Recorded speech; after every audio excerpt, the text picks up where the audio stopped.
Many people are scared of trying out what some people have failed at because they see it as a useless venture or rather not worthwhile. But sometimes it could be the fear of failing at that thing that keeps people from trying their luck or getting a chance.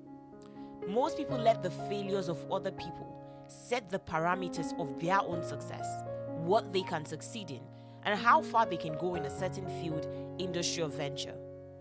However, truly successful people are wired differently.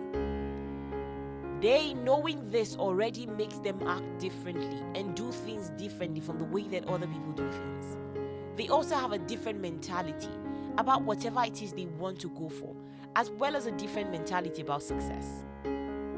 Successful people do not let the achievements or failures of other people set the parameters for their own success.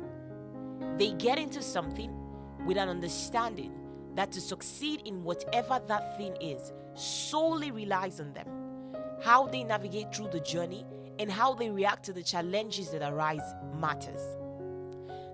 Successful people set out to do something with the mindset of winning, regardless of how many people have failed at what they want to do. Their motivation, reaction, and attitude are different from popular opinion. They do not subscribe to the crowd mentality.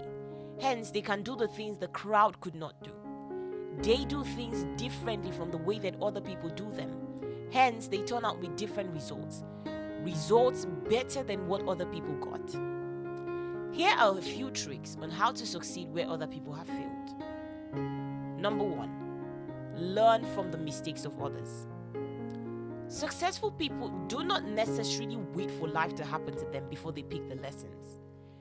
They do not wait to learn from personal experience. Rather, they learn from the experiences of other people. They learn from the mistakes of other people.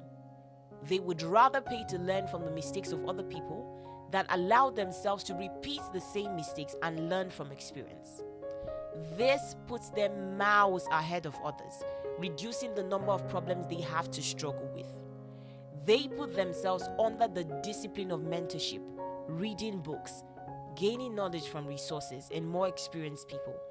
This helps them make better decisions as they already know which decisions lead to bad endings and try to avoid them. To be successful at the things that others have failed at, you need to be open-minded to learn. Learn from both sides, from the people who failed at that thing and the people who succeeded too. The people who failed will also have as much experience as the people who succeeded. The only difference is those who failed were not willing to try again. Be open-minded to learn new things and relearn the old ones. Take correction, seek advice. Hebrews 12 verse 11 says, "For the moment, all discipline seems painful rather than pleasant, but later it yields the peaceful fruit of righteousness to those who have been trained by it." At first, the discipline from learning new things might not be fun and interesting, but the latter results pay greatly.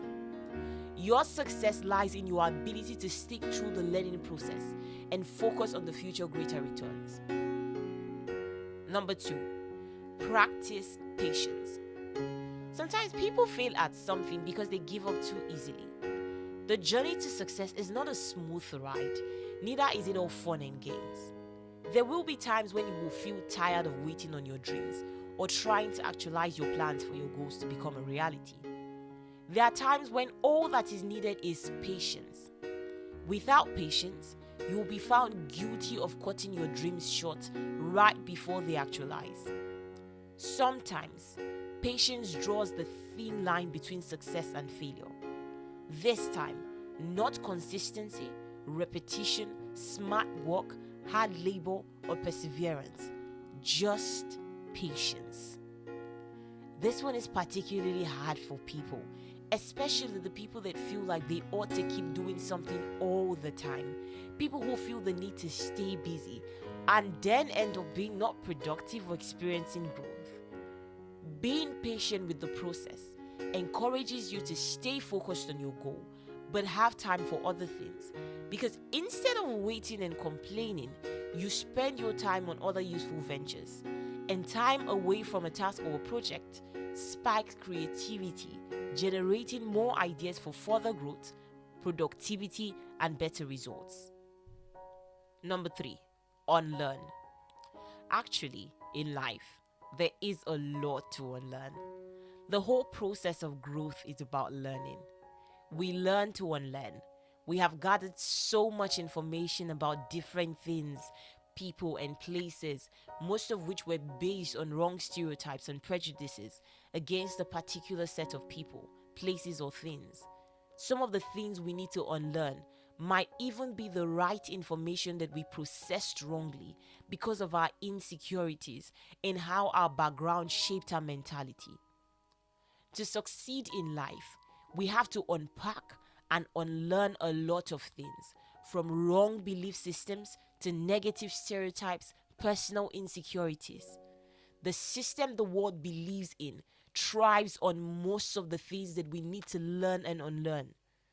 Properly aligning ourselves with the right sources of information and grooming ourselves with the right moral, ethical, and scriptural standards will help us a lot. For example, unlearning the wrong belief systems we have about money can increase our chances of financial success to about 80%. Unlearning toxic patriarchy, toxic masculinity, and toxic femininity will boost our friendships and relationships with a lot of people and even our marriages. Unlearning wrong ethical conducts and replacing them with good values that are ethically, scripturally, and morally upright will boost our career images, placing us in more advantaged positions than our peers and colleagues. Acquiring the right skills on how to survive and stay relevant in the digital world will maintain our importance in our workspaces.